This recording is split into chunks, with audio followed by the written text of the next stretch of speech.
Kau rebut suamiku. Kubalas elegan dengan menikahi suamimu. Mungkin itulah gambaran yang terjadi pada hidupku saat ini. Sebelum ceritanya dimulai, silahkan tulis di kolom komentar dari daerah mana saja teman-teman yang menonton cerita ini. Jangan lupa like dan subscribe agar channel ini bisa semakin berkembang dan bisa mempersembahkan cerita yang lebih menarik lagi. Surga bagi Liana beraroma kopi tubruk kesukaan Andri di pagi hari dan wangi parfum mahal yang ia semprotkan sebelum berangkat kerja. Surga adalah rumah mereka yang tertata sempurna. Sebuah kanvas di mana Liana melukiskan cintanya dalam bentuk tatanan interior yang elegan dan kebersihan yang mutlak. Setiap sudut adalah cerminan dedikasinya. Mulai dari ruang tamu yang selalu siap menyambut kolega bisnis Andri, hingga kamar tidur yang menjadi tempat peristirahatan privat mereka. Dindingnya dihiasi bingkai-bingkai foto yang mengabadikan perjalanan cinta mereka. Foto pernikahan 10 tahun lalu dengan senyum yang begitu polos dan penuh harap, foto liburan mereka ke Eropa saat karir Andri mulai menanjak, foto-foto candid yang menunjukkan kemesraan mereka. Liana meyakini surga itu ada, dan ia adalah arsiteknya. Menjadi arsitek surga itu adalah sebuah pilihan sadar. Dulu, Liana adalah seorang desainer interior yang berbakat dengan masa depan cerah. Namun, seiring karir Andri yang meroket di sebuah perusahaan multinasional, mereka membuat kesepakatan. Andri membutuhkan mitra yang tidak hanya mendampingi, tetapi juga mengelola kehidupan domestik dan sosial mereka dengan sempurna, agar ia bisa fokus sepenuhnya pada ambisinya. Maka, Liana dengan sukarela melepaskan pekerjaannya. Ia tidak melihatnya sebagai pengorbanan, melainkan investasi dalam mimpi bersama mereka. Ia menjadi manajer rumah tangga, perencana acara sosial, dan pendukung emosional nomor 1 bagi suaminya. Kebahagiaan dan kesuksesan Andri adalah kebahagiaan dan kesuksesannya juga. Setidaknya, itulah yang ia yakini. Namun, dalam beberapa bulan terakhir, Liana mulai merasakan getaran aneh yang merusak fondasi surga yang telah ia bangun. Getaran itu halus, tetapi cukup untuk membuat bingkai-bingkai foto di dinding seolah sedikit bergeser. Semuanya berawal dari benda persegi tipis yang selalu berada dalam genggaman Andri, ponselnya. Dulu, Andri bisa meninggalkan ponselnya di mana saja. Tetapi kini, benda itu memiliki privasi yang lebih ketat darinya. Layarnya selalu menghadap ke bawah, dan kuncinya diaktifkan dengan sidik jari yang tidak pernah Liana minta untuk didaftarkan. Suatu malam, saat Andri sedang mandi, ponselnya yang diletakkan di meja nakas bergetar tanpa henti. Liana, yang sedang merapikan tempat tidur, meliriknya.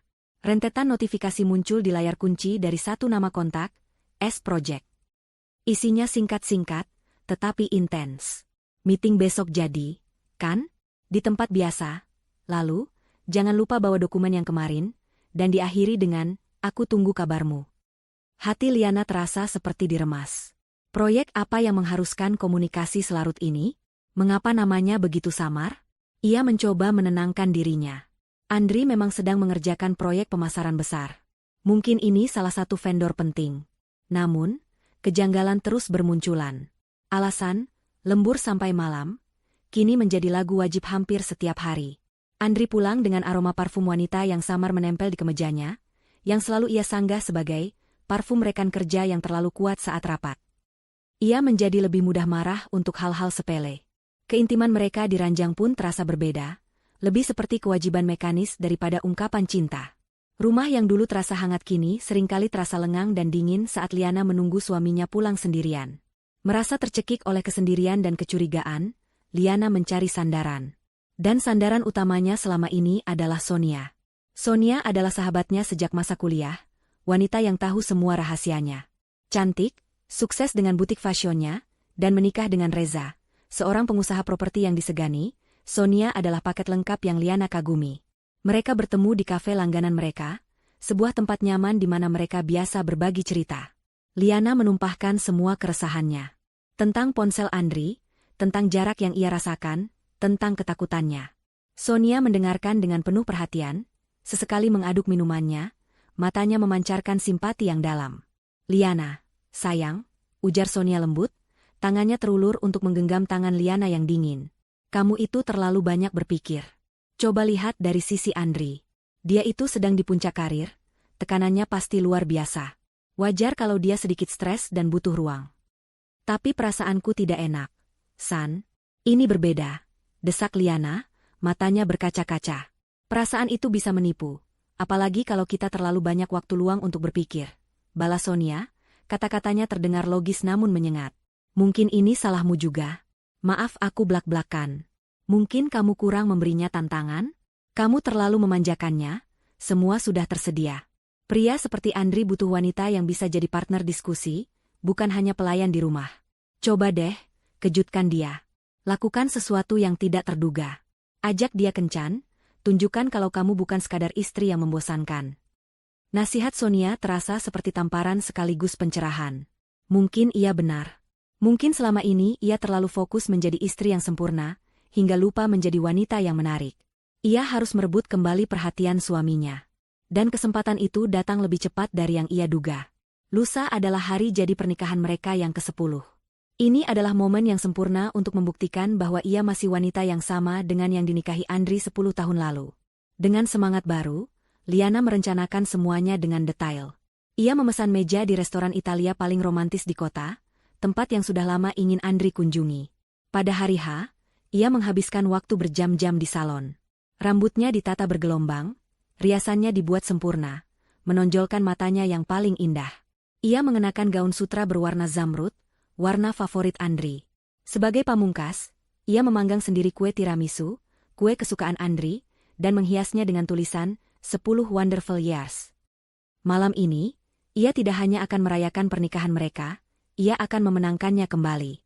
Pukul 8:15, Liana tiba di restoran. Suasananya persis seperti yang ia bayangkan. Remang-remang, elegan, dengan alunan biola yang menyayat hati. Ia merasa cantik dan percaya diri. Sambil memegang kotak kue di tangannya, ia melangkah masuk, mencari meja atas nama suaminya. Seorang pelayan mengantarnya ke sebuah meja yang sudah dihias dengan kelopak mawar. Andri belum datang. Liana tersenyum, ia memang sengaja datang lebih awal. Sambil menunggu, matanya berkeliling, mengagumi interior restoran. Lalu, pandangannya terkunci pada satu titik di sudut ruangan yang agak tersembunyi. Sepasang kekasih sedang duduk di sana, begitu larut dalam dunia mereka sendiri. Sang pria tertawa, tatapannya penuh puja pada wanita di hadapannya. Tangan mereka bertaut erat di atas meja. Jantung Liana berdetak sedikit lebih cepat. Pria itu, postur tubuhnya, kemeja birunya itu Andri, suaminya. Dan wanita di hadapannya, saat ia menoleh sedikit dan cahaya lilin suara kotak kue yang menghantam lantai marmer, menarik perhatian meja-meja terdekat. Bunyinya tidak terlalu keras, tetapi dalam kesunyian yang tiba-tiba menyelimuti Liana, suara itu terdengar seperti gong yang menandai dimulainya sebuah tragedi. Andri dan Sonia, yang tadinya tenggelam dalam kemesraan mereka, tersentak dan serempak menoleh ke arah sumber suara. Saat itulah mata Andri bertemu dengan mata Liana. Kepanikan murni melintas di wajahnya, seperti seorang pencuri yang tertangkap basah. Sebaliknya, Sonia hanya terkejut sesaat. Setelah mengenali Liana, ekspresinya berubah menjadi topeng arogansi yang dingin. Selama beberapa detik yang terasa selamanya, mereka bertiga terjebak dalam tablo yang mengerikan. Liana berdiri membeku, gaun zamrudnya yang anggun kini terasa seperti kostum yang salah, sementara kue pernikahannya hancur di kakinya. Bisik-bisik mulai terdengar dari meja sekitar. Para tamu saling melirik, dengan cepat menyimpulkan drama yang sedang terjadi di depan mata mereka. Rasa malu mulai menjalari pipi Liana, panas dan memedihkan, tetapi dikalahkan oleh gelombang rasa sakit yang jauh lebih besar. Ia tidak akan lari. Ia tidak akan membiarkan mereka melihatnya hancur begitu saja. Dengan sisa-sisa harga diri yang ia miliki, Liana memaksa kakinya untuk melangkah. Ia berjalan melintasi ruangan, setiap langkahnya terasa mantap meskipun di dalam dirinya ia bergetar hebat. Tatapan iba dan penasaran dari orang-orang di sekitarnya ia abaikan. Tujuannya hanya satu, meja pengkhianatan itu. Andri? Sonia? Suara Liana terdengar asing di telinganya sendiri, serak dan penuh getaran. Pemandangan yang menarik untuk sebuah malam perayaan. Andri tampak pias. Ia menarik tangannya dari genggaman Sonia seolah tersengat bara api. Liana? Ini tidak seperti yang kamu pikirkan. Gagapnya, sebuah kalimat klise yang terdengar begitu menggelikan di saat seperti ini. Sebelum Andri sempat merangkai kebohongan yang lebih rumit, Sonia memotongnya dengan nada tajam. Ia tidak repot-repot menunjukkan rasa bersalah. Sebaliknya, ia menatap Liana dari atas ke bawah, tatapannya seolah menguliti Liana lapis demi lapis. "Oh, aku rasa ini persis seperti yang dia pikirkan," kata Sonia, suaranya terdengar manis namun beracun. "Sudah waktunya kamu berhenti hidup dalam ilusi, Liana." "Ilusi?" ulang Liana, amarah mulai membakar rasa sakitnya. Aku menyebutnya pernikahan. Sesuatu yang tampaknya tidak berarti apa-apa bagi kalian berdua. Ia menatap Andri, menuntut jawaban. 10 tahun, Andri. Apa artinya semua itu bagimu? Andri hanya bisa menunduk, tak mampu menghadapi tatapan Liana. Ia tampak kecil dan menyedihkan. Sekali lagi, Sonia yang menjadi juru bicaranya. 10 tahun yang membosankan, desis Sonia. Dengar, Liana. Mari kita jujur. Kamu adalah istri yang baik, ibu rumah tangga yang sempurna. Tapi hanya itu. Andri sudah melampauimu. Dia butuh partner yang setara, yang bisa bicara tentang investasi, tentang politik, tentang dunia. Bukan seseorang yang puncaknya adalah membahas resep masakan baru atau diskon di supermarket. Kamu sudah tidak relevan lagi untuknya. Kata-kata itu, diucapkan oleh sahabatnya sendiri, terasa lebih tajam dari pisau. Setiap suku katanya mengiris harga diri Liana hingga cabik. Dan yang paling menyakitkan adalah Andri hanya diam, membiarkan Sonia melucuti semua kehormatannya. Keheningan Andri adalah persetujuannya. Jadi ini salahku, bisik Liana, air mata akhirnya mengkhianatinya, mulai mengalir di pipinya. Salahku karena aku mendedikasikan hidupku untukmu, untuk rumah kita, itu kesepakatan kita, Andri. Sudah cukup, bentak Sonia, kini ia berdiri, menarik perhatian seluruh restoran. Ia menatap Andri dengan tajam, memaksanya untuk bertindak. Katakan padanya, Andri, hentikan semua sandiwara ini. Pilih sekarang juga, aku, atau dia. Semua orang di restoran itu menahan napas. Ini adalah puncak dari drama tersebut. Andri, yang terjepit di antara dua wanita, tampak tersiksa. Ia melirik Liana yang menangis, wajahnya penuh luka dan permohonan. Lalu ia menatap Sonia, yang berdiri tegak dengan dagu terangkat, memancarkan kekuatan dan ambisi. Pilihan itu, bagi seorang pria lemah seperti Andri, sebenarnya sudah jelas. Ia memilih kekuatan, bukan pengabdian. Ia berdiri perlahan, berjalan ke sisi Sonia, dan seolah untuk menegaskan pilihannya, ia meraih tangan Sonia dan menggenggamnya erat. Ia akhirnya menatap Liana, tetapi matanya dingin dan tanpa emosi. Maafkan aku, Liana. Aku memilih Sonia, ucapnya. Lalu, dengan satu tarikan napas, ia menghancurkan sisa dunia Liana. Aku akan mengirim surat cerai secepatnya. Dunia Liana menjadi putih. Suara-suara di sekitarnya menghilang. Ia melihat Andri dan Sonia berbalik, berjalan pergi tanpa menoleh ke belakang. Mereka melangkah melewati kue yang hancur itu, meninggalkan jejak sepatu mereka di atas krim, simbol sempurna dari bagaimana mereka menginjak-injak pernikahan dan persahabatan mereka. Liana ditinggalkan sendirian, menjadi tontonan publik, sasaran bisik-bisik dan tatapan kasihan. Entah bagaimana, ia berhasil keluar dari restoran itu. Udara malam yang dingin menerpa wajahnya yang basah oleh air mata. Hujan mulai turun rintik-rintik. Ia masuk ke dalam mobilnya dan hanya duduk terdiam, membiarkan rasa sakit yang tak terperi itu menelannya bulat-bulat. Ia menyalakan mesin mobil tanpa tujuan. Di sebuah persimpangan lampu merah, sebuah mobil sport berhenti di sampingnya. Mobil Andri.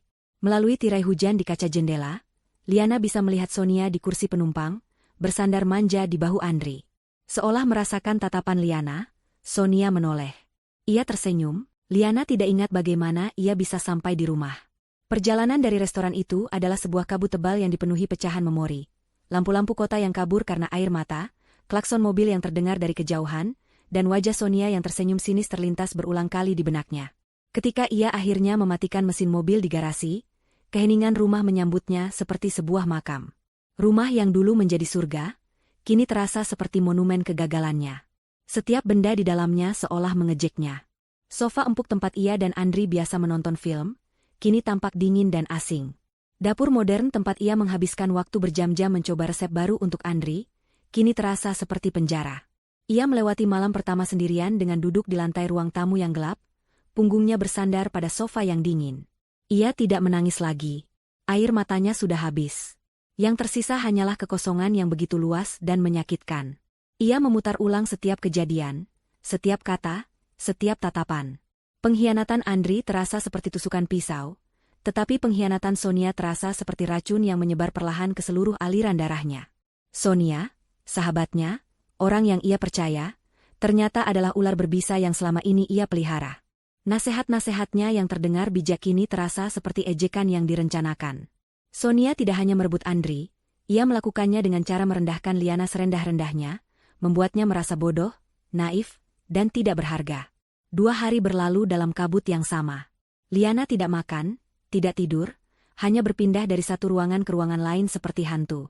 Ponselnya berdering tanpa henti, panggilan dari ibunya, dari beberapa teman yang mungkin sudah mendengar desas-desus. Ia mengabaikan semuanya. Ia belum siap menghadapi dunia, belum siap menghadapi tatapan kasihan dari orang-orang. Pada hari ketiga, bel pintu berbunyi. Seorang kurir mengantarkan sebuah amplop coklat tebal. Tangan Liana gemetar saat membukanya. Di dalamnya ada setumpuk dokumen legal yang dingin dan impersonal. Surat gugatan cerai dari Andri. Liana membacanya dengan napas tertahan. Semuanya diatur dengan begitu cepat dan efisien. Andri menuntut perceraian dengan alasan, perbedaan yang tidak dapat disatukan kembali. Dan bagian terburuknya ada di halaman lampiran mengenai pembagian harta. Karena rumah dan sebagian besar aset atas nama Andri, dan Liana telah menandatangani perjanjian pranikah bertahun-tahun lalu tanpa banyak berpikir, sebuah bukti cinta dan kepercayaan penuhnya saat itu, ia hanya akan mendapatkan sebagian kecil dari apa yang telah mereka bangun bersama. Ia akan kehilangan rumahnya, dunianya. Ini bukan perceraian, ini adalah pengusiran. Andri, yang didorong oleh Sonia, tidak hanya mencampakkannya, tetapi juga melucutinya hingga nyaris tidak memiliki apa-apa. Saat itulah sesuatu di dalam diri Liana patah. Kekosongan dan kesedihan yang selama ini melumpuhkannya tiba-tiba berubah menjadi amarah yang membara. Amarah yang dingin dan tajam. Mereka pikir mereka bisa menghancurkannya dan pergi begitu saja? Mereka pikir ia akan meringkuk di sudut dan menangis selamanya? Mereka salah. Malam itu, didorong oleh energi baru yang gelap, Liana membuka sebuah kotak tua di gudang. Kotak berisi album-album foto lama. Ia ingin membakar semuanya, melenyapkan setiap jejak Andri dari hidupnya. Ia membolak-balik halaman album dengan kasar, merobek foto-foto pernikahan mereka, foto-foto liburan mereka. Lalu, tangannya berhenti pada sebuah foto. Foto dari liburan mereka di Bali 3 tahun lalu. Di foto itu ada 4 orang, dirinya dan Andri, serta Sonia dan suaminya, Reza. Liana menatap foto itu lama sekali. Ia melihat bagaimana Andri, yang berdiri di sebelahnya, sedikit mencondongkan tubuhnya ke arah Sonia. Tatapannya yang ia kira ditujukan pada kamera, kini ia sadari tertuju pada Sonia. Pengkhianatan mereka rupanya sudah berakar lebih lama dari yang ia duga. Lalu, pandangannya beralih pada pria di sebelah Sonia. Reza Adhitama. Liana tidak terlalu mengenalnya. Reza adalah kebalikan dari Sonia yang ekspresif. Ia pria yang pendiam, serius, dan selalu terlihat sedikit menjaga jarak. Di tengah tawa lebar 3 orang lainnya di foto itu, Reza hanya tersenyum tipis. Matanya menatap lurus ke kamera, tetapi Liana bisa melihat sesuatu di sana. Sesuatu yang ia kenali dengan baik sekarang, kesepian. Sebuah ide mulai terbentuk di benaknya. Ide itu begitu mengerikan sekaligus begitu memikat. Gema suara Sonia kembali terdengar di telinganya, pemenang mengambil segalanya. Sonia telah mengambil suami dan kehidupannya. Apa aset terbesar yang dimiliki Sonia? Bukan hanya Andri. Andri hanyalah piala kemenangan. Aset terbesar Sonia adalah citranya sebagai wanita sukses yang memiliki segalanya, termasuk pernikahan yang sempurna dengan Reza, seorang pengusaha terhormat yang memberikan status dan kekayaan. Tanpa Reza, Sonia bukan siapa-siapa. Pikiran itu tumbuh menjadi sebuah rencana. Rencana yang dingin, kejam, dan penuh perhitungan. Ini bukan lagi tentang merebut Andri kembali. Andri sudah tidak ada harganya di mata Liana. Ini tentang keadilan. Ini tentang mengambil kembali apa yang telah direnggut darinya. Harga diri. Jika Sonia ingin bermain sebagai pemenang, maka Liana akan menunjukkan padanya bagaimana cara memainkan permainan itu sesungguhnya. Ia akan menghancurkan dunia Sonia dari dalam, sama seperti Sonia menghancurkan dunianya. Targetnya bukan cinta. Targetnya adalah balas dendam. Dan senjata utamanya adalah suami Sonia sendiri. Hari-hari berikutnya, Liana bergerak seperti mesin yang diprogram untuk satu tujuan.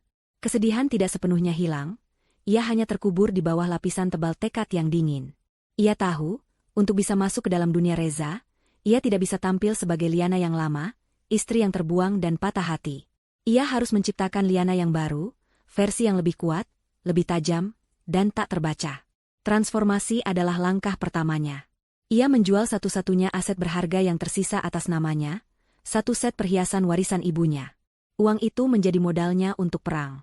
Hal pertama yang ia lakukan adalah pergi ke salon paling eksklusif di kota. Rambutnya yang panjang dan bergelombang, yang selalu dipuji Andri, ia potong pendek dengan gaya bob asimetris yang modern dan berani. Gaya rambut itu mengubah total wajahnya, membuatnya tampak lebih tegas dan dewasa. Ia membuang semua gaun manis dan pakaian rumah yang nyaman. Gantinya, ia membeli beberapa set pakaian kerja berkualitas tinggi, blazer dengan potongan tajam, blus sutra, dan celana bahan yang elegan. Pakaian itu bukan sekadar kain, melainkan baju zirahnya. Setiap kali ia bercermin, ia tidak lagi melihat wanita yang ditinggalkan di restoran malam itu. Ia melihat seorang profesional yang siap menaklukkan dunia. Transformasi eksternal ini hanyalah cangkang. Perubahan sesungguhnya terjadi di dalam. Liana memaksa dirinya untuk berhenti meratapi masa lalu. Ia menyalurkan semua amarah dan rasa sakitnya menjadi energi produktif. Ia membuka kembali portofolio desain interiornya yang sudah usang. Ia melihat karya-karyanya dulu dengan mata yang baru. Desainnya bagus, tetapi terlalu aman, terlalu manis. Sama seperti dirinya yang dulu. Kini, ia menginginkan sesuatu yang lebih. Ia menghabiskan waktu berjam-jam di perpustakaan dan internet, mempelajari tren desain terkini, material baru, dan gaya arsitektur modern. Otaknya yang sudah lama tertidur kini bekerja dengan kecepatan penuh. Ambisinya yang pernah ia kubur demi Andri, kini bangkit dari kubur. Selama proses itu, risetnya tentang Reza Adhitama terus berjalan. Reza adalah pria yang sangat menjaga privasinya. Jejak digitalnya minim, hanya akun LinkedIn profesional dan beberapa berita korporat tentang perusahaannya, Adhitama Property. Perusahaannya adalah salah satu pengembang properti paling disegani, terkenal dengan proyek-proyek mewah dan berkualitas tinggi. Liana membaca setiap artikel, setiap wawancara, mencoba memahami cara berpikir pria itu. Reza menyukai desain yang bersih, fungsional, dan abadi. Ia menghargai efisiensi dan detail. Ia adalah seorang visioner dalam bisnisnya. Lalu, Liana menemukan informasi emas itu. Sebuah artikel kecil di majalah bisnis dari menyebutkan bahwa Adhitama Property akan melakukan proyek renovasi besar-besaran untuk lobi utama kantor pusat mereka. Mereka ingin mengubah citra lobi menjadi sesuatu yang lebih modern, ikonik, dan mencerminkan visi perusahaan di masa depan. Mereka akan membuka tender terbatas untuk beberapa firma desain interior terpilih. Jantung Liana berdebar kencang. Ini dia. Ini adalah celah untuk masuk. Peluangnya nyaris nol. Ia bukan firma desain. Ia hanya seorang individu yang sudah lama tidak aktif di industri. Firma-firma besar pasti akan mengincar proyek prestisius ini. Tapi Liana tidak peduli. Jika ia tidak bisa masuk melalui pintu depan, ia akan menciptakan pintunya sendiri. Selama 2 minggu berikutnya, Liana bekerja tanpa henti. Ruang kerjanya dipenuhi sketsa, contoh material, dan cangkir-cangkir kopi. Ia tidak tidur lebih dari 3 jam setiap malam. Ia menuangkan segalanya ke dalam proposal proyek ini. Ia tidak hanya merancang sebuah lobi, ia menciptakan sebuah filosofi. Desainnya berani, memadukan unsur alam seperti batu dan kayu dengan struktur logam yang futuristik. Ia fokus pada pencahayaan alami dan ruang terbuka, menciptakan kesan transparan dan jujur. Sesuatu yang ia tahu sangat kontras dengan kehidupan pribadi Reza yang penuh kepalsuan bersama Sonia. Setiap detail ia pikirkan, setiap garis ia tarik dengan tujuan. Proposalnya bukan hanya sekumpulan gambar, melainkan sebuah cerita tentang transformasi dan kekuatan. Itu adalah cerminan dari transformasinya sendiri. Setelah proposalnya selesai, tantangan berikutnya adalah bagaimana cara menyampaikannya kepada orang yang tepat. Mengirimkannya melalui jalur umum, hanya akan membuatnya berakhir di tumpukan sampah. Ia butuh cara untuk menembus dinding birokrasi. Melalui riset yang mendalam, ia menemukan nama kepala divisi perencanaan Adhitama Property. Dengan sedikit keberanian dan kepura-puraan, ia menelepon kantor itu, mengaku sebagai asisten dari sebuah firma desain baru yang sangat direkomendasikan dan ingin mengirimkan portofolio untuk proyek lobi. Entah karena keberuntungan atau karena nada suaranya yang begitu meyakinkan, resepsionis memberikannya alamat email langsung sang kepala divisi. Liana mengirimkan proposalnya dengan sebuah pengantar yang singkat namun kuat. Ia tidak berharap banyak. Ia hanya melempar dadu ke alam semesta. Seminggu berlalu tanpa kabar. Liana mulai merasa putus asa. Mungkin rencananya terlalu gila. Mungkin ia memang sudah tidak relevan lagi. Lalu, pada suatu sore yang mendung, ponselnya berdering. Nomor tidak dikenal. Ia mengangkatnya dengan ragu. "Selamat sore, apa saya berbicara dengan Ibu Liana?" Suara seorang wanita terdengar profesional di seberang sana. "Benar, dengan saya sendiri," jawab Liana, jantungnya mulai berdebar. "Saya Alia, sekretaris dari Bapak Hermawan, Kepala Divisi Perencanaan Adhitama Property." Bapak Hermawan sangat terkesan dengan proposal desain yang Anda kirimkan. Beliau ingin mengundang Anda untuk melakukan presentasi di hadapan Dewan Direksi hari Jumat ini. Liana hampir menjatuhkan ponselnya. Ia berhasil. Kakinya berhasil menginjak anak tangga pertama. Hari Jumat tiba. Liana berdiri di depan cermin, mengenakan blazer abu-abu terbaiknya. Ia tampak tenang dan profesional, meski di dalam dirinya badai kecemasan bergemuruh. Saat presentasi, ia berbicara dengan lancar dan penuh gairah. Ia tidak hanya menjelaskan desainnya, ia menjual sebuah visi. Ia bisa melihat para direktur mengangguk-angguk, beberapa di antaranya tampak sangat terkesan. Reza tidak ada di sana, yang sedikit membuatnya lega sekaligus kecewa. 1 minggu lagi berlalu dalam penantian yang menyiksa. Lalu telepon itu datang lagi. Kali ini dari Bapak Hermawan sendiri. "Selamat siang, Bu Liana. Setelah pertimbangan yang matang, Dewan Direksi dengan suara bulat telah memutuskan. Kami ingin menawarkan kontrak proyek renovasi lobi Adhitama Tower kepada Anda." Napas Liana tercekat. Ia berhasil. Di tengah kehancurannya, ia meraih sebuah kemenangan. Kemenangan pertamanya, yang ia raih dengan usahanya sendiri. "Terima kasih, Pak. Saya sangat tersanjung. Saya tidak akan mengecewakan kepercayaan Anda," jawabnya, suaranya tetap tenang meski hatinya ingin berteriak. Sore harinya, seorang kurir mengantarkan dokumen kontrak yang tebal ke apartemen kecil yang baru ia sewa. Ia membukanya di atas meja. Pertemuan resmi pertama Liana dengan Reza Adhitama terjadi seminggu setelah penandatanganan kontrak. Pertemuan itu diadakan di ruang rapat Dewan Direksi yang megah di lantai 30 Adhitama Tower, tempat yang sama di mana Liana pernah mempresentasikan visinya. Kali ini, ia bukan lagi seorang calon vendor yang penuh harap, melainkan seorang mitra yang dihargai. Ia datang 15 menit lebih awal, mempersiapkan semua materi presentasinya dengan detail yang sempurna. Ia mengenakan blus putih bersih dan celana hitam berpotongan lurus, penampilannya memancarkan aura kompetensi yang tenang. Reza masuk ruangan tepat waktu, didampingi oleh beberapa kepala divisi, termasuk Pak Hermawan yang pertama kali menghubunginya. Jantung Liana berdetak sedikit lebih kencang, tetapi ia berhasil menjaga ekspresi wajahnya tetap netral. Reza tampak persis seperti di foto dan berita yang ia lihat, tetapi lebih berkarisma secara langsung. Ia tinggi, dengan setelan jas yang melekat sempurna di tubuhnya, dan tatapan matanya tajam namun terlihat lelah. Ia menyalami Liana dengan jabat tangan yang singkat dan mantap. "Selamat datang, Bu Liana. Kami semua terkesan dengan proposal Anda," kata Reza, suaranya berat dan berwibawa. Tidak ada tanda-tanda sama sekali bahwa ia mengenali Liana sebagai sahabat lama istrinya. Waktu, potongan rambut baru, dan aura yang sama sekali berbeda telah berhasil menyamarkan identitas Liana yang lama. Bagi Reza, ia hanyalah seorang profesional yang baru saja mereka rekrut. Selama pertemuan, Liana membuktikan bahwa Dewan Direksi tidak salah pilih.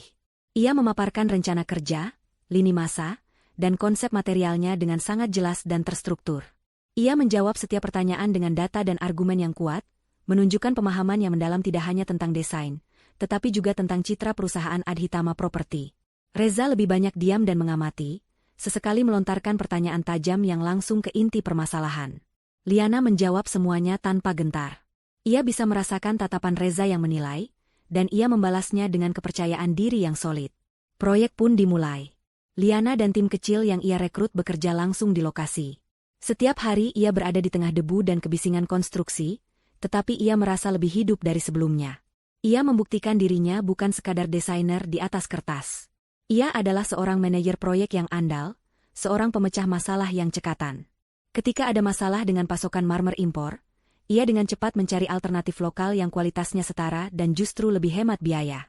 Ketika tim konstruksi menemukan masalah struktural yang tidak terduga, ia bekerja semalaman dengan arsitek untuk merevisi desain tanpa mengorbankan visi utamanya.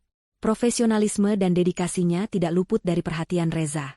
Reza, yang memiliki kantor dengan jendela besar yang menghadap langsung ke area lobi, seringkali mengamati Liana dari kejauhan.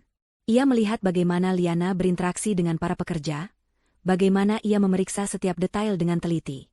Perlahan, kekaguman profesional mulai tumbuh di dalam dirinya. Mereka mulai sering berdiskusi. Awalnya hanya sebatas laporan kemajuan proyek, tetapi perlahan merambah ke hal-hal lain. Reza, yang ternyata sangat memahami seluk-beluk desain, sering turun ke lokasi untuk membahas pilihan material atau skema pencahayaan dengan Liana. Di tengah interaksi profesional inilah Liana mulai melihat celah di benteng pertahanan Reza. Ia melihat bagaimana Reza seringkali menghela napas panjang saat menatap ponselnya. Suatu sore, Liana tidak sengaja mendengar percakapan telepon Reza dengan Sonia. Nada suara Sonia terdengar tinggi dan menuntut, membahas tentang pesta sosialita yang wajib Reza hadiri. Reza menjawab dengan lelah, "Aku banyak pekerjaan, San. Kamu pergi saja dengan teman-temanmu." Jawaban Sonia tidak terdengar, tetapi dari ekspresi wajah Reza yang mengeras, Liana tahu itu bukan respons yang baik. Setelah menutup telepon, Reza memijat pelipisnya, tampak sangat penat. Liana mulai melakukan hal-hal kecil. Mengetahui Reza adalah pecinta kopi hitam pekat tanpa gula dari risetnya, Liana selalu memastikan ada secangkir kopi panas untuk Reza saat mereka harus rapat hingga larut. Ia tidak memberikannya secara langsung, tetapi hanya meletakkannya di meja rapat, seolah itu adalah fasilitas standar. Saat Reza memuji pilihan desainnya, Liana selalu membalas, "Ini adalah hasil dari visi Anda, Pak. Saya hanya menerjemahkannya." Ia membuat Reza merasa didengar dan dihargai, sesuatu yang jelas tidak ia dapatkan dalam pernikahannya. Momen kunci itu datang pada suatu Jumat malam. Mereka adalah dua orang terakhir yang tersisa di lokasi proyek yang setengah jadi. Tim pekerja sudah pulang. Liana sedang memeriksa beberapa sampel kayu saat Reza turun dari kantornya, sudah tanpa jas, hanya mengenakan kemeja putih dengan lengan digulung. "Lembur lagi, Bu Liana?" sapa Reza, suaranya terdengar lebih santai. "Hanya memastikan semuanya siap untuk pekerjaan hari Senin," jawab Liana sambil tersenyum. "Anda sendiri, Pak?" "Hanya tidak ingin cepat-cepat pulang," jawab Reza, lebih pada dirinya sendiri daripada pada Liana. Ia berjalan mendekat, menatap kerangka lobi yang megah. "Ayah saya membangun perusahaan ini dari nol. Lobi ini adalah hal pertama yang beliau bangun dengan tangannya sendiri. Sudah puluhan tahun tidak berubah. Merenovasinya terasa seperti sebuah tanggung jawab besar." Ini adalah pertama kalinya Reza berbagi sesuatu yang personal. Liana mendengarkan dengan penuh perhatian. "Anda tidak hanya merenovasi sebuah lobi," kata Liana lembut. "Anda sedang membangun gerbang menuju masa depan perusahaan ini, sambil tetap menghormati fondasi yang telah ayah Anda bangun. Itu tercermin dari semua pilihan yang Anda buat." Reza menatap Liana, kali ini tatapannya berbeda. Tidak lagi tajam dan menilai, melainkan hangat dan penuh penghargaan. "Anda memahaminya," katanya pelan. Ia kemudian bercerita lebih banyak tentang ayahnya, tentang mimpinya untuk perusahaan. Liana, di sisi lain, dengan hati-hati berbagi sedikit tentang dirinya. "Saya juga sedang membangun kembali karir saya setelah sempat vakum cukup lama. Proyek ini sangat berarti bagi saya." Ia mengatakannya dengan nada profesional, tetapi ada getaran emosi yang tulus di dalamnya, getaran yang bisa dirasakan oleh Reza. Mereka berbicara hampir 1 jam di tengah lobi yang temaram, dikelilingi oleh debu konstruksi dan aroma kayu. Tidak ada yang romantis, tetapi terasa sangat intim. Untuk pertama kalinya, mereka bukan lagi CEO dan vendor, melainkan dua orang yang memahami arti dari membangun sesuatu dari hati. Saat mereka akhirnya berpisah di tempat parkir, Reza berhenti sejenak sebelum masuk ke mobilnya. "Terima kasih untuk malam ini." Hubungan kerja antara Liana dan Reza terus berkembang menjadi kemitraan yang solid dan penuh rasa hormat. Rapat formal di ruang dewan direksi kini sering berganti menjadi makan siang sambil bekerja di sebuah kafe dekat kantor, di mana mereka bisa berdiskusi lebih leluasa sambil menyantap sandwich dan kopi. Percakapan mereka tidak lagi kaku seputar proyek. Terkadang, mereka membahas buku yang baru mereka baca, film yang mereka tonton, atau bahkan sekadar mengomentari berita utama hari itu. Liana menemukan bahwa di balik penampilan luarnya yang serius, Reza adalah pria yang hangat dengan selera humor yang kering. Ia cerdas, berwawasan luas, dan memiliki prinsip yang kuat. Ia adalah antitesis dari Andri dalam segala hal. Setiap kali tawa tulus Reza terdengar saat menanggapi leluconnya, Liana merasakan sedikit sengatan di hatinya. Sengatan itu adalah campuran antara kemenangan dan rasa bersalah. Kemenangan karena rencananya berjalan mulus, dan rasa bersalah karena ia mulai menikmati permainannya dengan cara yang tidak ia duga. Pria ini, targetnya, ternyata adalah orang yang baik. Ia mulai bertanya pada dirinya sendiri, apakah Reza pantas menjadi korban dalam perang pribadinya melawan Sonia? Namun, setiap kali keraguan itu muncul, bayangan wajah Sonia yang tersenyum sinis di malam hujan itu kembali muncul, mengeraskan hatinya dan mengingatkannya pada tujuannya. Ia sedang berperang, dan dalam perang, harus ada yang dikorbankan. Di sisi lain, Sonia mulai merasakan ada yang tidak beres. Reza semakin sering pulang terlambat dengan alasan pekerjaan yang tidak pernah ia jelaskan secara rinci. Suaminya yang biasanya pasif dan menuruti semua kemauannya, kini mulai sering membantah. terutama jika itu menyangkut acara-acara sosial yang menurut Reza tidak penting. Reza tampak lebih bersemangat, lebih hidup, tetapi bukan karena dirinya. Sonia, dengan instingnya yang tajam, tahu ada orang lain yang menjadi penyebabnya. Kecurigaannya membawanya ke Adhitama Tower pada suatu siang tanpa pemberitahuan. Dengan gayanya yang glamor, mengenakan gaun desainer terbaru dan kacamata hitam besar, ia melenggang masuk ke lobi yang sedang dalam proses renovasi. Tujuannya adalah memberi kejutan pada Reza, atau lebih tepatnya, menyelidiki. Matanya menyapu area konstruksi yang sibuk, dan kemudian ia melihatnya. Di tengah-tengah para pekerja, berdiri seorang wanita dengan helm proyek di kepala, sedang memberikan instruksi dengan tegas. Wanita itu berbalik, dan untuk sesaat Sonia membeku. Potongan rambutnya berbeda, pakaiannya berbeda, auranya berbeda, tetapi Sonia tidak mungkin salah. Itu Liana. Darah Sonia seolah berhenti mengalir, lalu berdesir panas karena amarah. Jadi ini permainannya. Liana, wanita yang sudah ia buang dan injak-injak, kini berada di jantung kekuasaan suaminya. Ini bukan kebetulan. Ini adalah sebuah deklarasi perang. Sonia tidak langsung membuat keributan. Itu bukan gayanya. Ia melanjutkan perjalanannya ke lantai 30 seolah tidak terjadi apa-apa, menyapa Reza di ruangannya dengan senyum manis. Namun, di balik senyum itu, otaknya bekerja cepat. Setelah basa-basi singkat, ia menunggu saat yang tepat. Saat ia dan Liana tanpa sengaja berpapasan di koridor sepi dekat toilet eksekutif, Sonia menghentikannya. Liana, panggilnya, suaranya terdengar seperti desisan ular. Liana berhenti dan berbalik. Ia menatap Sonia dengan tenang, tanpa rasa takut. Sonia. Kejutan yang menyenangkan, balasnya dengan nada datar. Potong saja basa-basinya. Hardik Sonia, senyumnya lenyap. Permainan apa yang sedang kamu mainkan? Berpura-pura menjadi desainer interior untuk mendekati suamiku? Liana tersenyum tipis, sebuah senyum yang membuat Sonia geram. Tidak ada yang berpura-pura, Sonia. Aku adalah seorang desainer interior, karir yang aku tinggalkan untuk seseorang yang tidak pantas mendapatkannya. Dan aku tidak mendekati suamimu, aku bekerja untuknya. Aku memenangkan proyek ini dengan kemampuanku sendiri, melalui tender yang adil dan transparan. Sesuatu yang mungkin sulit kamu pahami, karena kamu terbiasa mendapatkan segalanya dengan cara yang licik. Wajah Sonia memerah karena marah. Jangan kurang ajar padaku. Aku tahu apa yang kamu coba lakukan. Kamu ingin balas dendam. Balas dendam? Liana mengangkat alisnya. Aku menyebutnya mengambil kembali hidupku. Aku fokus pada pekerjaanku. Kalau kehadiran profesionalismu di sini membuatmu merasa terancam, mungkin itu masalahmu, bukan masalahku. Dengan itu, Liana berbalik dan berjalan pergi, meninggalkan Sonia yang gemetar karena amarah yang tak tersalurkan. Malam itu, Sonia melancarkan serangannya pada Reza. Aku tidak suka dengan desainer itu, Reza. Dia terlalu agresif dan sepertinya punya agenda tersembunyi, katanya saat mereka makan malam dalam keheningan. Reza, yang sedang membaca tablet, mengangkat wajahnya. Maksudmu Bu Liana? Dia sangat profesional. Proyek berjalan lebih cepat dari jadwal berkat dia. Aku tidak percaya padanya. Matanya licik. Ganti saja dia. Cari firma lain yang lebih besar. Desak Sonia. Permintaan tak masuk akal itu membuat Reza mengerutkan kening.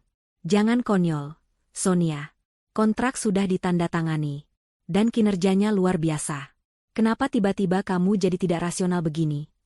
Aku hanya punya firasat buruk tentangnya. Reza menghela napas, mulai jengkel dengan sifat Sonia yang selalu mendramatisir. Ia melihat ini sebagai bentuk kecemburuan yang tidak beralasan. Firasatmu tidak ada hubungannya dengan bisnis, Sonia, katanya tegas. Lalu ia mengucapkan kalimat yang menjadi paku pertama di peti mati pernikahan mereka. Liana itu profesional dan kompeten. Mungkin kamu bisa belajar sesuatu darinya. Sonia terkesiap. Suaminya tidak hanya menolak permintaannya, tetapi juga membelanya, bahkan membandingkannya dengan wanita itu. Perang ini ternyata akan lebih sulit dari yang ia bayangkan. Reza kini tidak hanya proyek renovasi lobi Adhitama Tower mendekati tahap akhir.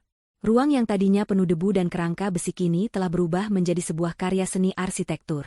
Lantai marmer berkilauan di bawah sorotan lampu LED yang tertata artistik, sebuah dinding air raksasa memberikan suara gemericik yang menenangkan, dan sebuah instalasi seni dari logam dan kaca berdiri megah di tengah ruangan. Lobi itu memancarkan kemewahan, inovasi, dan kekuatan, persis seperti visi yang Liana dan Reza bangun bersama. Proyek itu adalah sebuah kesuksesan besar. Namun, Bagi Liana, setiap paku terakhir yang dipasang terasa seperti hitungan mundur menuju sebuah perpisahan. Alasan profesionalnya untuk bertemu Reza setiap hari akan segera berakhir. Tidak akan ada lagi rapat hingga larut malam, tidak ada lagi makan siang sambil berdebat tentang pilihan warna, tidak ada lagi momen-momen tenang di mana mereka berbagi cerita. Kemitraan mereka yang intens telah menumbuhkan sesuatu yang lebih dalam dari sekadar hubungan kerja. Sesuatu yang nyata, hangat, dan menakutkan. Liana mendapati dirinya terjebak dalam permainannya sendiri. Ia datang dengan niat menghancurkan, tetapi hatinya malah terancam luluh. Setiap kali Reza tersenyum padanya, sebuah senyum tulus yang kini semakin sering ia lihat, Liana merasa seperti seorang penipu. Pria di hadapannya adalah pria baik yang terjebak dalam pernikahan yang salah. Ia mulai peduli pada Reza, secara tulus. Ia ingin melihat Reza bahagia, tetapi ironisnya, jalan menuju kebahagiaan itu ia bangun di atas fondasi kebohongan dan niat balas dendam. Perang di dalam batinnya semakin berkecamuk. Satu sisi dirinya mendambakan kemenangan mutlak atas Sonia, sementara sisi lainnya merindukan kedamaian dan kebahagiaan jujur bersama Reza. Di tengah pergulatan batinnya, sebuah senjata jatuh ke pangkuannya secara tidak terduga. Saat sedang berkoordinasi dengan divisi keuangan Adhitama Property untuk pembayaran akhir vendor, ia tanpa sengaja melihat sebuah transaksi yang janggal. Sebuah pembayaran dalam jumlah besar dilakukan beberapa bulan lalu ke salah satu pemasok kain interior mewah. Liana mengenali nama pemasok itu adalah salah satu vendor utama untuk butik Sonia. Anehnya, pembayaran itu dicatat sebagai bagian dari biaya renovasi kantor cabang, sebuah proyek yang tidak pernah ada. Didorong oleh rasa curiga, Liana melakukan penelusuran lebih jauh. Dengan akses terbatas yang ia miliki sebagai manajer proyek, ia menemukan beberapa transaksi serupa selama setahun terakhir. Sonia, tampaknya, telah menggunakan rekening perusahaan Reza secara diam-diam untuk mendanai butiknya, menyamarkannya sebagai pengeluaran perusahaan yang sah. Sonia tidak hanya seorang istri yang tidak setia, ia juga seorang pencuri. Liana mencetak bukti-bukti transaksi itu dan menyimpannya di dalam sebuah map. Ini adalah peluru peraknya. Senjata pamungkas yang bisa menghancurkan Sonia dalam sekejap. Dengan ini, ia tidak perlu lagi bersusah payah merebut hati Reza. Ia hanya perlu menunjukkan bukti ini, dan pernikahan mereka akan hancur seketika. Rencananya akan berhasil. Tapi kenapa rasanya begitu hampa? Menjatuhkan Sonia dengan cara ini terasa begitu kotor. Dan ia takut lumpur kotoran itu juga akan mengenai Reza dan hubungan yang mulai terjalin di antara mereka. Malam peresmian lobi baru telah ditetapkan. Sebuah acara besar akan digelar untuk merayakan kesuksesan proyek tersebut. Malam itu, beberapa hari sebelum acara, Liana dan Reza melakukan inspeksi terakhir. Hanya mereka berdua di lobi yang sudah sempurna itu. Cahaya lampu kota di luar memantul indah di lantai marmer, menciptakan suasana yang magis. Sempurna, bisik Reza, matanya menyapu seluruh ruangan dengan kekaguman. Ini lebih baik dari yang pernah saya bayangkan. Ini semua berkat Anda, Liana. Kita melakukannya bersama, balas Liana pelan. Reza berbalik menghadapnya. Jarak mereka sangat dekat. Ia menatap Liana, bukan lagi sebagai rekan kerja, tetapi sebagai seorang pria menatap seorang wanita. Proyeknya akan segera selesai, katanya. Suaranya terdengar sedikit sedih. Saya akan merindukan diskusi kita. Saya juga, aku Liana jujur, hatinya berdesir. Liana, panggil Reza lembut, tangannya terulur untuk menyentuh pipi Liana. Sentuhannya terasa hangat dan lembut. Aku. Reza tidak menyelesaikan kalimatnya. Ia menundukkan wajahnya, matanya menatap bibir Liana. Liana menahan napas. Inilah momennya. Sebuah ciuman akan menyegel hubungan mereka, melunturkan semua batas yang ada. Sebagian dari dirinya menginginkan itu lebih dari apapun. Tetapi sisi lainnya berteriak. Tidak seperti ini. Bukan dengan kebohongan yang masih tersimpan di dalam tasnya. Bukan dengan niat balas dendam yang masih mengotori hatinya. Tepat sebelum bibir mereka bertemu, Liana dengan lembut memalingkan wajahnya. Tangan Reza membeku di pipinya. Reza, jangan, bisiknya, suaranya bergetar. Ini tidak benar. Anda masih suami seseorang. Kekecewaan melintas di mata Reza, tetapi dengan cepat digantikan oleh rasa hormat yang mendalam. Ia menarik tangannya kembali. Ia melihat penolakan Liana bukan sebagai penolakan atas dirinya, melainkan sebagai bukti dari prinsip dan integritas wanita itu. Di matanya, Liana menjadi semakin berharga. Anda benar, kata Reza pelan. Maafkan saya. Mereka berdiri dalam keheningan yang canggung selama beberapa saat sebelum akhirnya berpisah malam itu. Liana pulang ke apartemennya dengan perasaan hancur. Ia baru saja menolak satu-satunya hal yang mulai ia dambakan. Malam peresmian lobi baru Adhitama Tower adalah acara paling gemerlap tahun itu. Para petinggi perusahaan, mitra bisnis, klien penting, dan awak media berkumpul untuk menyaksikan mahakarya baru yang menjadi wajah dari Adhitama Property. Lobi itu sendiri tampak spektakuler, menuai pujian dari setiap tamu yang datang. Liana, sebagai otak di balik desain tersebut, menjadi pusat perhatian.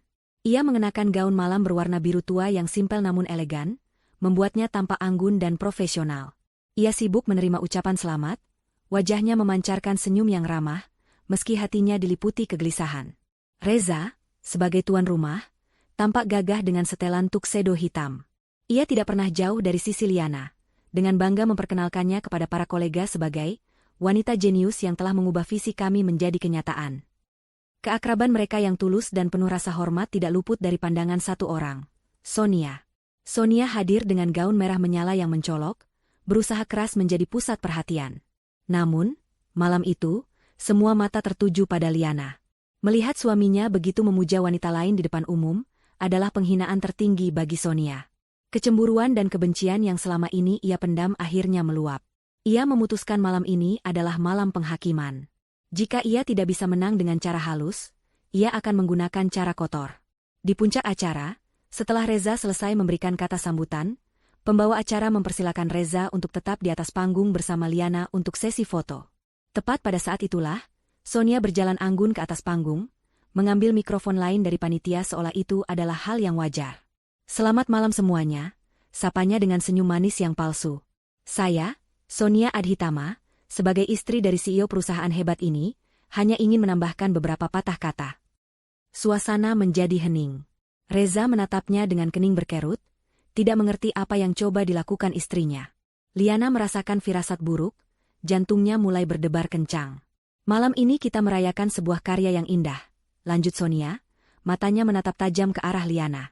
"Namun, terkadang, di balik keindahan ada ambisi yang luar biasa besar. Ambisi yang tidak pandang bulu. Sebagai seorang wanita, saya ingin mengingatkan kita semua untuk selalu waspada pada wanita yang menggunakan pesonanya untuk mendapatkan apa yang ia inginkan, bahkan jika itu berarti harus mengganggu ketenangan rumah tangga orang lain." Sindiran itu begitu jelas. Para tamu mulai berbisik-bisik. Wajah Liana memucat, tetapi ia memaksakan dirinya untuk tetap berdiri tegak, menatap lurus ke depan. Ini adalah serangan yang ia takutkan. Serangan publik yang dirancang untuk menghancurkan reputasinya. Sonia merasa mendapat angin, melanjutkan serangannya. "Saya hanya berharap, proyek yang indah ini dibangun di atas fondasi yang jujur, bukan di atas manipulasi dan..." "Cukup, Sonia." Suara Reza terdengar dingin, tegas, dan mematikan. Ia mengambil mikrofon dari tangan Sonia yang terkejut. Wajahnya yang biasanya tenang kini mengeras karena amarah yang tak tertahankan. Ia menatap para tamu, lalu menatap Liana yang berdiri pucat di sampingnya. "Maafkan interupsi yang tidak menyenangkan ini," kata Reza, suaranya menggema di seluruh ruangan. "Malam ini adalah untuk merayakan profesionalisme dan kerja keras. Dan tidak ada yang lebih profesional dan bekerja lebih keras untuk proyek ini selain Ibu Liana." Ia berbalik sedikit untuk menatap Liana. Ibu Liana memenangkan proyek ini karena beliau adalah yang terbaik. Beliau memberikan kita sebuah mahakarya bukan karena pesona, tetapi karena bakat, dedikasi, dan integritasnya yang luar biasa. Perusahaan kami berhutang besar padanya. Kemudian, ia kembali menatap kerumunan, dan secara tidak langsung pada istrinya. "Dan jika ada pihak yang mencoba menodai pencapaian ini dengan tuduhan picik yang lahir dari rasa iri, itu hanya menunjukkan kualitas dari pihak tersebut, bukan sebaliknya." Skakmat. Reza tidak hanya membela Liana, ia baru saja memuji Liana setinggi langit sambil menghina istrinya sendiri di depan ratusan orang penting. Wajah Sonia berubah dari merah, karena marah menjadi putih karena malu. Ia berdiri membeku di atas panggung, topeng sosialitanya hancur berkeping-keping. Bisikan para tamu kini bukan lagi tentang Liana, melainkan tentang dirinya. Ia telah salah perhitungan. Ia mencoba mempermalukan Liana, tetapi ia malah mempermalukan dirinya sendiri. Malam itu, perjalanan pulang Reza dan Sonia diisi keheningan yang mencekam. Sesampainya di rumah, pertengkaran hebat pun meledak. Sonia berteriak histeris, menuduh Reza telah menginjak-injak harga dirinya. Reza, untuk pertama kalinya, tidak tinggal diam. Ia balas membentak, mengungkapkan semua kekecewaannya pada sifat dangkal dan kekanakan Sonia. Di apartemennya, Liana duduk sendirian. Ia merasa lega sekaligus bersalah atas apa yang terjadi pada Reza. Pembelaan Reza tadi adalah bukti perasaannya. Dan melihat penderitaan di mata Reza saat Sonia mempermalukan mereka, membuat Liana akhirnya mengambil keputusan. Reza berhak tahu siapa sebenarnya wanita yang tidur seranjang dengannya selama ini. Ini bukan lagi soal balas dendam. Ini soal kebenaran. Dengan tangan mantap, Liana memasukkan semua bukti transaksi haram Sonia ke dalam sebuah amplop. Ia mengirimkannya melalui jasa kurir instan ke kantor Reza, ditujukan untuk diterima esok pagi, tanpa nama pengirim. Di dalamnya hanya ada secari kertas bertuliskan, Anda berhak tahu dengan siapa Anda berbagi hidup. Keesokan paginya, Reza duduk sendirian di ruang kerjanya yang megah di rumah. Pertengkarannya dengan Sonia semalam berakhir tanpa solusi. Sonia mengurung diri di kamar. Sebuah amplop anonim dari kurir tadi tergeletak di mejanya. Ia membukanya tanpa minat, mengira itu hanya dokumen biasa. Tapi saat ia melihat isinya, salinan laporan bank, faktur palsu dari butik Sonia, bukti-bukti penggelap, Reza tidak langsung mengkonfrontasi Sonia. Kemarahan panas yang meledak semalam telah berubah menjadi ketenangan yang dingin dan mematikan. Ia duduk di ruang kerjanya selama hampir 1 jam, menatap bukti-bukti di tangannya dengan tatapan kosong. Setiap lembar kertas adalah paku yang menancap di peti mati pernikahannya. Penggelapan dana, faktur palsu, manipulasi laporan. Ini bukan sekadar perselingkuhan atau ketidakcocokan, ini adalah kejahatan. Wanita yang ia beri nama belakangnya, yang ia percayai untuk mengelola sebagian keuangannya, telah merampoknya dari belakang. Dengan ketenangan yang menakutkan, Reza menelepon pengacara pribadinya dan akuntan forensik kepercayaannya. Ia meminta mereka untuk datang ke rumahnya segera dengan alasan ada masalah perusahaan yang mendesak. Sementara menunggu, ia berjalan ke kamarnya. Sonia masih di sana, duduk di depan meja riasnya, sedang memoles kukunya seolah tidak terjadi apa-apa semalam. Ia menatap Reza dari pantulan cermin dengan ekspresi cemberut.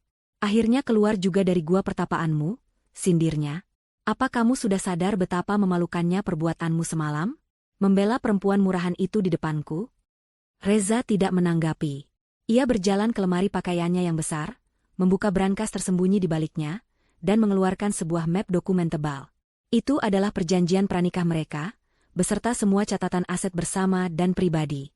Ia meletakkannya di atas tempat tidur. Apa itu? Tanya Sonia curiga. Hanya meninjau beberapa dokumen, jawab Reza singkat. Nada suaranya yang datar membuat Sonia merasa tidak nyaman. 1 jam kemudian, pengacara dan akuntan Reza tiba. Mereka berkumpul di ruang kerja. Reza menyerahkan semua bukti yang ia terima, beserta akses penuh ke rekening perusahaan dan pribadi yang relevan. Saya ingin kalian memeriksa semuanya, perintahnya. Setiap transaksi, setiap faktur yang berhubungan dengan butik istri saya selama 3 tahun terakhir. Saya ingin laporan lengkap sesegera mungkin. Kepanikan mulai menjalari diri Sonia. Ia mendengar suara-suara serius dari ruang kerja. Ia mencoba menguping, tetapi tidak bisa mendengar dengan jelas. Namun, ia tahu ini bukan pertanda baik. Beberapa jam kemudian, kedua profesional itu keluar dari ruangan dengan wajah serius. Reza mengantar mereka ke pintu, lalu kembali ke ruang tengah di mana Sonia sudah menunggunya dengan cemas. Ada apa ini, Reza? Kenapa pengacaramu di sini? Tanyanya, suaranya sedikit bergetar. Reza tidak langsung menjawab. Ia duduk di sofa, menatap Sonia dengan tatapan yang belum pernah Sonia lihat sebelumnya. Tatapan itu dingin, tanpa cinta, tanpa emosi, seolah ia sedang menatap orang asing yang menjijikan. Ia melemparkan salinan bukti-bukti transaksi Sonia ke atas meja kopi di antara mereka. Jelaskan ini, kata Reza, suaranya tenang namun mematikan. Sonia memungut kertas-kertas itu. Wajahnya langsung pucat pasi saat melihat angka-angka dan nama perusahaannya tertera di sana. Tangannya mulai gemetar. Ia mencoba mencari alasan, kebohongan, apa saja. Ini pasti salah paham. Aku bisa jelaskan. Tidak ada yang perlu dijelaskan, potong Reza. Semuanya sudah sangat jelas. Selama ini kamu mencuri dari perusahaan, dari keluargaku.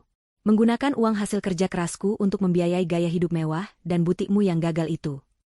Aku tidak mencuri, pekik Sonia, mencoba membela diri. Aku hanya meminjamnya. Aku akan mengembalikannya. Reza tertawa, sebuah tawa kering tanpa humor yang membuat Sonia merinding. Meminjam? Dengan memalsukan laporan dan faktur? Pengacaraku menyebutnya penggelapan dan penipuan. Sebuah tindakan kriminal. Kata kriminal membuat Sonia membeku. Ini lebih serius dari yang ia bayangkan. Kamu tidak akan melakukan itu padaku, kan, Reza? Kamu tidak akan melaporkan istrimu sendiri ke polisi, bisiknya, matanya mulai berkaca-kaca, mencoba memainkan kartu simpatinya yang terakhir. Istriku tidak akan pernah melakukan ini, jawab Reza dingin. Dan kamu, mulai hari ini, bukan lagi istriku. Ia mendorong setumpuk dokumen lain ke arahnya. Itu surat cerai. Pengacaraku sudah menyiapkannya. Tanda tangani, atau aku akan menyerahkan semua bukti ini ke pihak berwajib. Sonia menatap dokumen itu dengan ngeri. Ini adalah akhir dari segalanya. Ia membaca sekilas isinya. Reza menuntut cerai dengan semua bukti penipuannya, yang berarti berdasarkan perjanjian pranikah mereka, Sonia tidak akan mendapatkan apa-apa. Tidak ada tunjangan, tidak ada pembagian harta. Ia akan keluar dari pernikahan ini sama seperti saat ia masuk dulu, tanpa apa-apa. Tidak. Kamu tidak bisa melakukan ini padaku, jeritnya histeris. Ia mencoba mendekat, memohon, tetapi Reza berdiri dan mundur selangkah, menatapnya dengan jijik. Semua ini salahmu sendiri, Sonia. Keserakahanmu, kebohonganmu, kata Reza. Sekarang, kemasi barang-barangmu. Aku memberimu waktu sampai malam ini untuk pergi dari rumahku. Hancur dan putus asa, Sonia tidak punya pilihan lain. Ia menandatangani surat cerai itu dengan tangan gemetar. Dunianya runtuh dalam sekejap. Ia kehilangan suami, rumah, dan akses ke sumber kekayaan yang tak terbatas. Reputasinya kini berada di ujung tanduk. Dalam kepanikannya, ia hanya bisa memikirkan satu orang, Andri. Andri adalah miliknya, piala kemenangannya dari Liana. Ia menelepon Andri, menangis terseduh-seduh, menceritakan bahwa Reza telah mengusirnya. Ia berharap Andri akan menyambutnya dengan tangan terbuka, menjadi pahlawan yang akan menyelamatkannya. Ia tiba di apartemen Andri beberapa jam kemudian, hanya membawa 2 koper berisi pakaian desainer dan tas-tas mahalnya. Andri menyambutnya, tetapi ekspresinya tidak seperti yang Sonia harapkan. Tidak ada simpati, yang ada hanya kekhawatiran dan kejengkelan. Jadi benar? Reza menceraikanmu? Tanya Andri cemas. Iya, dia mengusirku. Dia jahat sekali. Isak Sonia, mencoba memeluk Andri. Andri menghindar. Dan dia tidak memberimu apa-apa? Uang? Tunjangan? Pertanyaan itu membuat Sonia tertegun. Bukan itu yang penting sekarang, Andri. Yang penting kita bisa bersama. Kita bisa memulai hidup baru. Andri tertawa sinis. Memulai hidup baru? Dengan apa, Sonia? Aku meninggalkan Liana untukmu karena kamu menjanjikan kehidupan yang lebih baik. Kamu bilang Reza memberimu segalanya. Sekarang kamu tidak punya apa-apa. Aku sudah kehilangan pekerjaanku karena rumor perselingkuhan kita. Tabunganku menipis untuk menuruti gaya hidupmu. Dan sekarang kamu datang padaku dengan tangan kosong. Andri, bagaimana bisa kau berkata seperti itu? Tanya Sonia tidak percaya.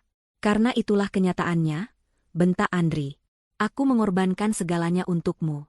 Dan apa yang aku dapat? Wanita gagal yang dicampakkan suaminya. Aku tidak mau berurusan dengan ini. Pergilah, Sonia. Urus masalahmu sendiri. Andri membuka pintu apartemennya dan dengan kasar mendorong koper Sonia keluar.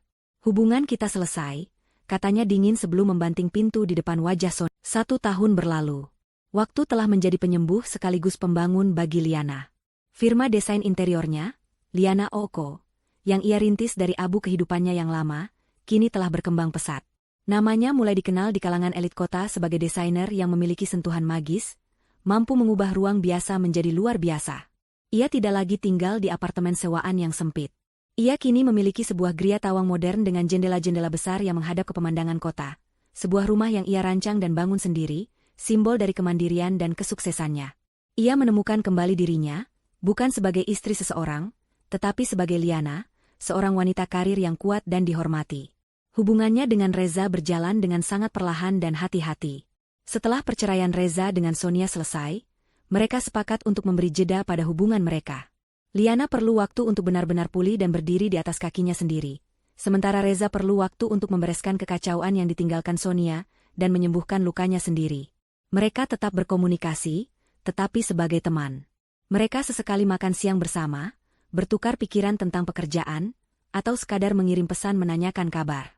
Tidak ada tekanan, tidak ada ekspektasi. Hanya ada rasa saling menghormati dan kepedulian yang tulus. Reza menyaksikan transformasi Liana dari kejauhan dengan penuh kekaguman.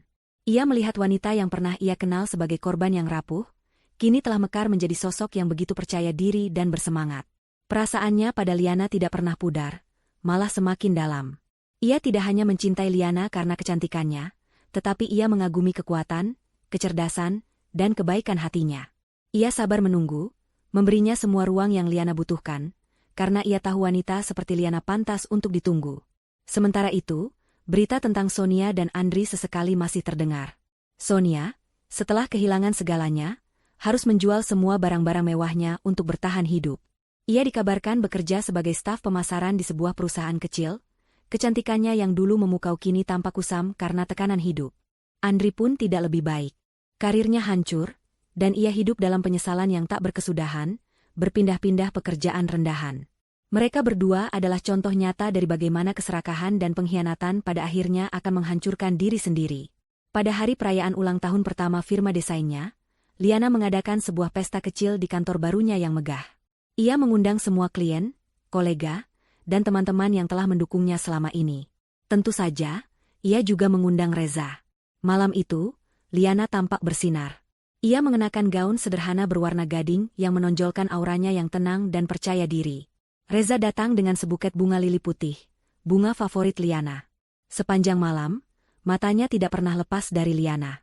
Ia melihat bagaimana Liana menyapa tamunya dengan hangat, bagaimana ia berbicara tentang visinya dengan penuh gairah. Ia melihat seorang wanita yang utuh, bahagia, dan berdamai dengan masa lalunya. Setelah semua tamu pulang, Reza adalah satu-satunya yang tersisa. Ia membantu Liana membereskan beberapa gelas. Mereka berdiri di balkon kantor yang menghadap ke gemerlap lampu kota. "Selamat, Liana," kata Reza tulus. "Kamu telah membangun sebuah kerajaanmu sendiri. Aku sangat bangga padamu." Liana tersenyum. "Terima kasih, Reza. Aku tidak akan bisa sampai di sini tanpa semua pelajaran pahit di masa lalu." Ia berhenti sejenak, lalu menatap Reza. "Dan juga, tanpa dukunganmu sebagai teman." Reza meraih tangan Liana, menggenggamnya dengan lembut. "Aku tidak mau hanya menjadi temanmu lagi, Liana," katanya, suaranya terdengar serius. "Setahun ini, aku memberimu waktu untuk membangun kembali duniamu. Dan sekarang, aku ingin bertanya, apakah di duniamu yang baru itu, ada ruang untukku?" Hati Liana berdebar. Ini adalah momen yang diam-diam ia tunggu. Ia telah membuktikan pada dirinya sendiri, bahwa ia bisa bahagia sendirian. Kebahagiaannya tidak lagi bergantung pada pria manapun. Namun, kehadiran Reza dalam hidupnya memberikan warna yang berbeda, sebuah kehangatan dan ketenangan yang ia rindukan. "Aku melakukan semua ini untuk diriku sendiri," jawab Liana pelan, menggemakan kata-kata yang pernah ia pikirkan setahun lalu. "Aku ingin menjadi utuh, dan aku berhasil.